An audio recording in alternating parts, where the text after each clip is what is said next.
超级女声是中国女性唱歌的比赛。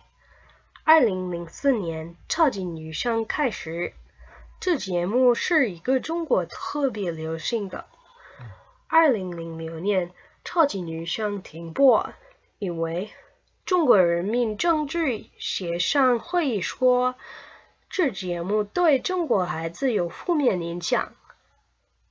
2009年，超级女声回归了，名字改为快乐女声。2011年再次停播，因为每一集太长了。今年再次回归。赛场设置：第一轮海选，每个女生都可以参加，但只选最好的50个女生。观众发短信给最喜欢的歌手投票，投一次票付1人民币，然后只许50个女生参加复赛。这时候30女生消除了，20个女孩继续下一轮。之后复赛，这些20女生参加晋级赛，有4个轮：20进10、10进7、7进5、5进3。最后的比赛是总决赛，最好唱的3个女星去总决赛。观众选择哪个女生成为冠军、亚军和季军。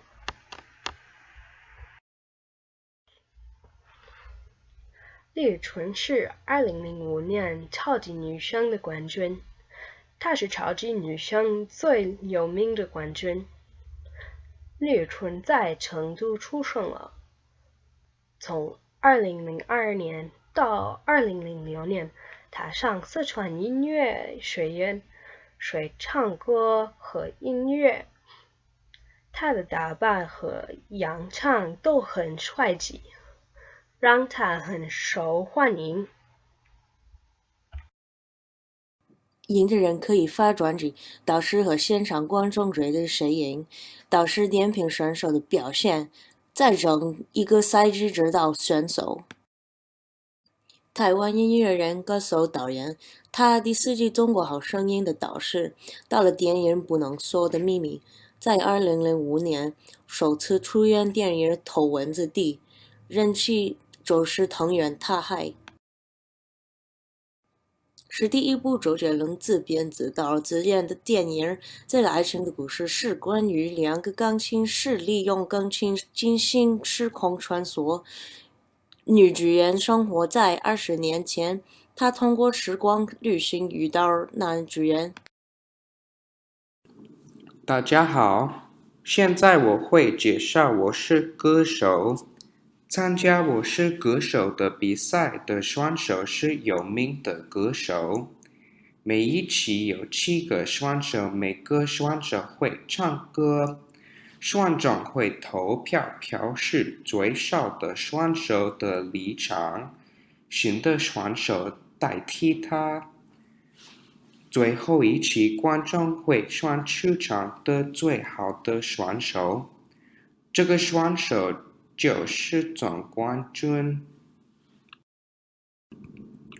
然后我会介绍中国新生代。中国新生代是电视唱歌比赛。中国新生代这种比赛面向6周岁到14周岁的小孩子，外国的孩子也可以参加。这些小孩子可以唱中文歌，还可以唱英文歌。孩子在比赛中不会被评为淘汰。2016年，中国新生代的导师是叫曹格、薛之谦和苏云莹，他们很有名。在第12期的中国新生代，导师给最后考试。每一个老师的学生组成小组一起唱歌，老师会给每个小组评分。我觉得孩子唱歌唱得很好。